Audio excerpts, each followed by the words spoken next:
What is up, guys? Welcome back to Cozy Talks.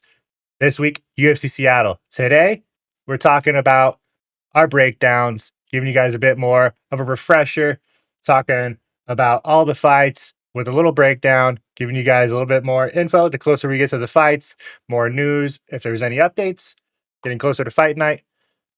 Z, how we feeling?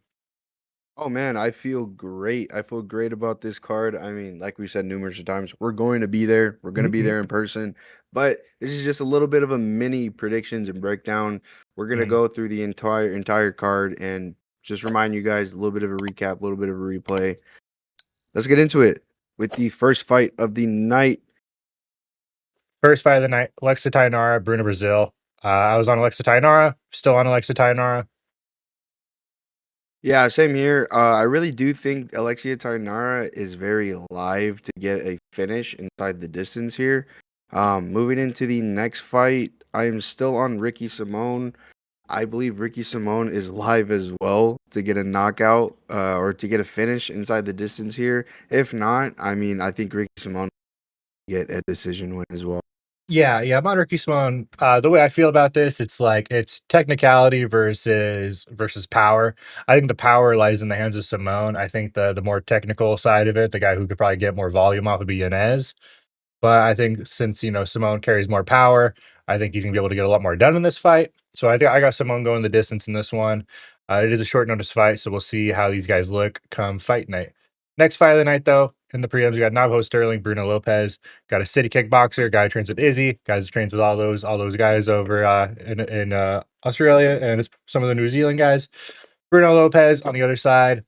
I got Navajo. I mean, there's kind of some caution. I mean, the way Dustin Jacoby barely touched Bruno Lopez and knocked him out or dazed him in the last fight kind of has me questioning the durability of Bruno Lopez's chin nowadays. But Navajo, he just needs to make a statement. He's young, 8-0. Hasn't got that finish since Contender Series. I think this is a great spot for it. Fighting on the same card as his brother, brother being Izzy, not actual brother. But Yeah. yeah, I got Navajo getting the KO here. Yeah, I mean, you can go and you look at Bruno Lopez's record. A lot of his wins do come by knockout. But I mean, to be fair, some of the competition that Sterling has fought in his UFC career, some of these dudes are already the hard hitting dudes. So Mhm. Bruno Lopez compared to, like Tuco's Tacos, yeah, Tuco's Tacos is the heavy hitter all day. Yeah. So my pick here is still going to be the heavy favorite, Navajo Sterling, and I think he'll be able to get the knockout win. Moving into the next one, though, we get Gabriela Fernandez versus Casey O'Neill. Tapology is actually kind of wrong here. I've been seeing a lot of the odds starting to move to pretty much a pick 'em. I believe Casey O'Neill is now the light underdog on a lot of sports books, and Gabby Fernandez is Oh. looking like the very slight favorite. It's pretty much a pick 'em fight at this point. But Gabriela Fernandez is starting to be the slight favorite, and Gabriela Fernandez is still going to be my pick, and I think she could get it done on the judges' scorecards. Yeah, this is a tough one. It's one I really want to avoid, but just because I'm going, I still have some slight interest in it. Um, the way I feel about it is, yeah, Gabriel Fernandez has, she's been on a win streak. She's been active, and I think being active is kind of the blessing here.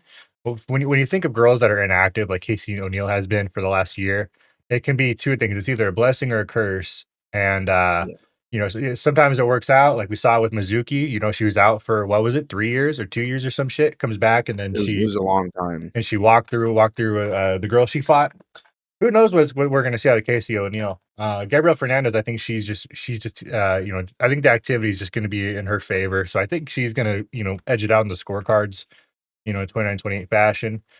We'll go moving into the next one. We get the heavyweights, Marcin Tybura and Tyrell Fortune. Marcin Tybura, bit older, has been on of a downtrend, coming off the loss to Antti Deliha. That loss kind of aged poorly because now we've seen Antti Deliha lose 2 in a row. Lost to Cortez Acosta and then lost last time out, right? I don't remember who he fought, but Yeah. I think he lost last time out as well. Um, and then Tyrell Fortune, the guy who's coming over from Bellator, younger, more athletic, making his debut. I mean, I like him. I like him a lot just from what we've seen clips of. I mean, his power looks legit. I think he's gonna be. I think he's gonna be a problem for Tibura if it stays standing. Yeah, 100%. I got Tyrell Fortune still in this fight, and I do still think that he can get the knockout win. Like Joe was just talking about, we've seen some clips from him. Tyrell Fortune is also a American wrestler, so he has that in his back pocket as well, on top of these monstrous striking that I've seen in some of these clips. Mhm. Yeah, my only concern though in this fight is seeing Tybura kind of be a little bit of a wet blanket. I mean, we've been seeing that a lot recently. But that is my only concern. Other than that, Tyrell Fortune is still my pick. I still think he could get it done via knockout. Moving into the next fight, though, we get Chase Hooper versus Lance Gibson. One thing we had mentioned is both these guys are actually fighting out of Washington. Lance Gibson's born out of Seattle. Chase Hooper, he's fighting out of Enumclaw. But I'm going with the more local guy, the guy who's actually representing USA, Chase Hooper. And I think Chase Hooper could get it done inside the distance, whether it's submission, whether it's knockout. One thing I just want to mention, Chase Hooper, he's still only 26 years old, but he's a very good prospect. He's shown a lot of his craftsmanship and a lot of his fights. You know, yes, his recent fight against Alexander Hernandez wasn't the best, but he did mention walking into that fight, he was working on his striking. I think we will see a little bit, we will see a more evolved Chase Hooper. I mean, ever since he got that loss against Steve Garcia, he evolved and he was on a pretty good winning streak until he met Hernandez.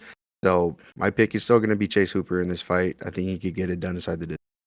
Yeah, I'm on the same side as Yuzi. I think Chase Hooper is gonna be the more active guy here.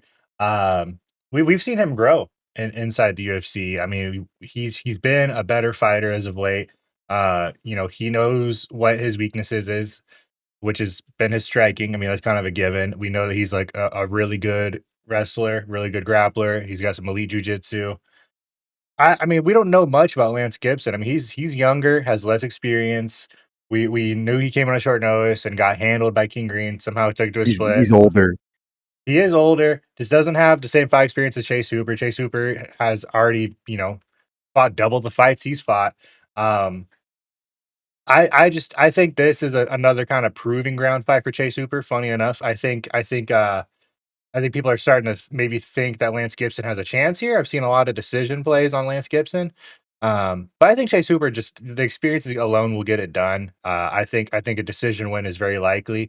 If he gets it to the ground, then I think it's probably gonna be a quick submission win for him. So we'll see how that looks. But moving into the next one, probably my favorite fight of the night, one of the favorites for sure, just because of Bahamondes. I'm excited to see what this guy can do. Ignacio Bahamondes and Tofik Mazayev going at it here. My pick is Ignacio Bahamondes, and I think just him training with Bilal is going to be one of the biggest factors in this one. I think he's going to be the offensive wrestler, something we haven't seen much of. We know that he likes to stay long and has good kickboxing, but when we see him on his back, we know he has good triangle game. We know he has good guard.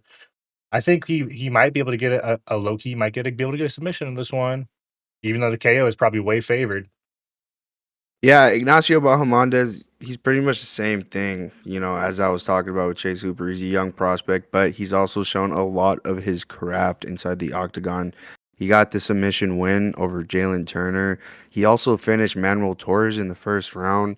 Yes, he's coming off that loss against Rafael Fiziev, but I mean, that's Rafael Fiziev. Hmm. That's elite tier of the lightweight division. Tofik, though, he's coming off of a little bit of a layoff. I really believe he'll get the knockout or submission win in this one. Moving into the next one, though, in the first fight of the main Hmm. card, Terrence McKinney versus Kyle Nelson. I mean, like we've been saying all week, like a lot of other sports bettors have been saying all week, it's round one or bust. I mean, Terrence McKinney, he is 17 and what is that? 17 and 8. Well, Yeah. 16 of those wins have all come in round one. Um, Terrence McKinney, he's either go out there and get it done, or he gets done. Mhm. That's pretty much it. I got Terrence McKinney to get it done in round one against Kyle Nelson. Yeah, I agree with you. My only worry is that Terrence McKinney in an interview, I don't know if it was yesterday or if it was like the other day, was talking about how he says he's more of an evolved fighter and he's okay with fighting the long game. And he apparently he said that when he fought Chris Duncan. So it's like you're either just full of shit and you just want us to get off your nuts about round 1 or bust for you, or but either way, I think Terrence McKinney is very live. I think his grappling is probably gonna be a bit better than Kyle Nelson's. Terrence McKinney's problem is just gonna be the durability of his chin. I think Kyle Nelson has the power to get him out, but I think Terrence McKinney also has the same sort of thing going for him. I think he has a little more tools in his bag. So give me Terrence McKinney to get it done inside the distance and preferably inside round 1. Going into the next fight, got a couple prospects going at it. A couple prospects that, have very different backgrounds. We have one guy who's definitely more of the MMA decorated background, Mansour Malik, and Yusri comes from Glory, guy who fought Alex Pereira, guy who fought Israel Adesanya on the main card. Now he's fighting on the same card as him. Give me Mansoor in this one. I think since he comes from the actual MMA background and he probably carries a bit more tools in his bag, just like I talked about Terrence McKinney, I think he's gonna be able to get this one done by decision. I think him just being the more crafty guy, as long as he doesn't keep spamming overhands, I feel like he is kind of a merchant for overhands. Um, we'll see what happens. Usually, if he stays long and does, establish good kicks and long, like keeping long, this could be a problem for Mansoor, but I don't think that's going to be the case. I think Mansoor is going to be a bit of a wet blanket, if I'm being honest with you. I think he's going to be a cage grinder. So we'll see. Yeah, my pick was Mansoor. I still think Mansoor can get it done against Yuzuri. My only concern, exactly like Joe's talking about, Yuzuri keeps the distance. He plays at the distance and uses his long, tall, lengthy fucking body. Mhm. But Mansoor, he has the slight reach advantage in just 1 inch. And Yuzuri's last fight against was it Bikoyev? I mean, Yeah. Bikoyev had little T-Rex arms. Seven So 72 inches. I was Like, leaning towards Missouri at the beginning of this week. I flipped to Mansoor, just seeing, he has the reach advantage by mhm, 1 inch, but also he has that reach that could play a part in this fight. And like you were talking about, he's very more MMA well rounded. So my pick is still going to be Mansoor Abdul Malik. I would like to see a finish inside the distance. That's what I'm going to lean on the most. But I mhm. do agree with Joe. I see this fight going the distance and Mansoor winning on the judges' scorecards by being the more active and slightly more dominant fighter in this fight. Moving into the next one, though, on the main card. Another fighter fighting out of Washington, Julian Juicy J.E. Juicy Rosa. J. He is the underdog in this fight against Larion Douglas. A lot of people got Larion Douglas to win this fight by knockout, but I am the opposite. I got the underdog to finish this fight or possibly edge it out on the scorecards. Either way, I got the underdog Julian Erosa in this fight to get it done. I think he's just more of a dog, especially fighting at home. He's gonna have that hometown buff. I don't know if he's ever fought at home, fought in Seattle, I don't know. but now he's getting his opportunity to do so against a guy who's making his UFC debut. Yes, Douglas is coming off of that KO win against Cam Teague, but I mean, that's Cam Teague. Mm, Not really much else to say. I mean, Douglas, though, not trying to, take anything away from him. He does have some pretty nasty, monstrous striking, those crazy, powerful hooks and, overhands. But I think Douglas is going to look at Erosa in this fight as if he's a little bit of a slouch. And I think that's going to be the downfall in his game plan in this fight. yeah, yeah, what I talked about last time was about how Clarion Douglas, he's one of Cub Swanson's guys. He's a guy who, has been basically his coach.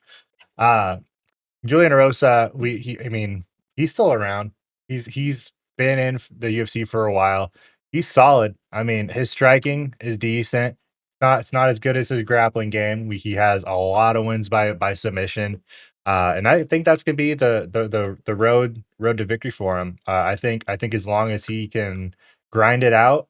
I mean, he's another guy like I talked about who has just more experience. Larry Douglas, 13-5. This is his debut at 13-5, coming off Contender Series. That's a lot of fights in the regional scene, and usually that's either really good or it's really bad. It really depends. Um, but yeah, I got Julian Erosa. I mean, he's just a more gritty vet, like Z was saying, and it makes more sense for the veteran to hand another debut guy a loss. So yeah, give me Julian Erosa by submission.